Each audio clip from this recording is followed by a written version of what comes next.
அண்டாங்க இந்த இருக்குல்ல அண்டா, இது அண்டாவா? புரியாதவனா இருக்கிய. அண்டாவை அடகு வச்ச ரசீது. அதை ஏன்டா என்கிட்ட கொண்டு வந்த?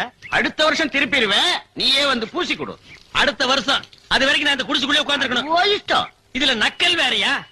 அடுத்த வருஷம் நீ எப்படி மூட்டுவ? அறுவடை பண்ணிருவல்ல. ஐயோ, தஞ்சாவூர்ல 5000 ஏக்கருக்கு சொந்தக்கார வெண்ணெய் அறிவுரு அப்படியே அறுத்து தள்ளிட்டாலும் மூட்டு குடுத்துருவாரு. பிச்சைக்கார நாயே, உன் மூஞ்சிய பார்க்கும் போதே எனக்கு தெரியும்டா, உன் குடும்பத்தில இருந்தே மொத்தம் இந்த ஒரு குண்டாதான்.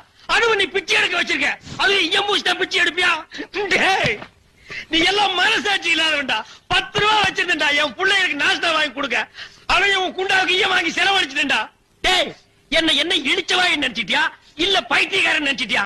இல்லன்னா குனிய வச்சு மொத்தமா நான் போலாம் நினைச்சியா? இந்த பாரு, உன்னை நான் விட மாட்டேன். படுக்க வச்சு உன் மூஞ்சில ஈயம் பூசாம விட மாட்டேன். படுக்க வைங்க.